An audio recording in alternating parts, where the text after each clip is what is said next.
বাজার দোকানে ট্রেনের মধ্যে শন পাপড়ি যে এত দাম নেয়, এই তো সেই দিনকে ট্রেন থেকে কিনে আনলাম। এক বাস্ক দাম নিল 50 টাকা, ছিল মাত্র 5 পিস। কিন্তু বাড়িতে যদি তোমরা 2 চামচ ঘিয়ের মধ্যে 1 বাটি ময়দা, হাফ বাটি বেসন দিয়ে মিডিয়াম ফ্লেমে নাড়াচাড়া করতে একদম লাল লাল করে ভেজে নি। ভাজা ময়দা আর বেসন একবার তোমরা চালুনি দিয়ে হালকা করে সেলিও নিতে পারো, আবার না নিলেও সমস্যা নেই। অন্যদিকে 1 বাটি চিনির মধ্যে হাফ কাপ মতন জল দিয়ে মিডিয়াম ফ্লেমে নাড়তে সারতে চিনিগুলো গলে যাওয়ার পরেও যখন আবার দেখবা দানা বেঁধে যাচ্ছে, তখন আধ ফালি লেবুর রস চিপে দাও। এবার ফুটতে থাকো, ফুটুক, কিন্তু নাড়াচাড়া যেন বন্ধ করো না। এইরকম যখন একটা নাল নাল পজিশন চলে আসবে, ঘি মাখানো বড় একখানা থালার মধ্যে এটা ঢেলে দাও। দেখেছো উনুন থেকে নামানোর পরে কিরম কালার চেঞ্জ হয়ে গেল, একদম গিরগিটির মতন ছড়ি এক্স এর মতন। এইবারই তো হবে আসল কাজ গো, খুন্তির মাথা দিয়ে নাড়ো। এইবার আর খুন্তি না, ডাইরেক্ট এইটাকে হাত দিয়ে দড়ি পাকাতে হবে। কারখানায় দেখেছি দুখানা ছোট ছোট বেটে নাটি নেয় দিয়ে এইরম করে।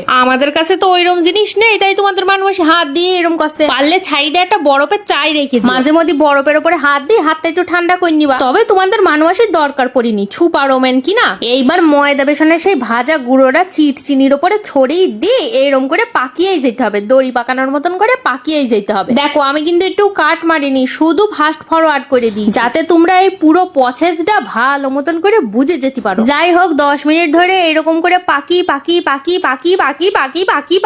লাস্ট ফিনিশিং এ দেখবা একদম বুড়ি চুলের মতন ফেস হয়ে গিয়েছে। তখন বুঝতে পারবা তার মানে আমার শনপাপড়ি রেডি। দেখছো তো গাইস, কত সোজা আর কত কম ইনগ্রেডিয়েন্ট দিয়ে তৈরি হয়ে যায়, কিন্তু এটা ধৈর্য ধরে বানাতে হবে।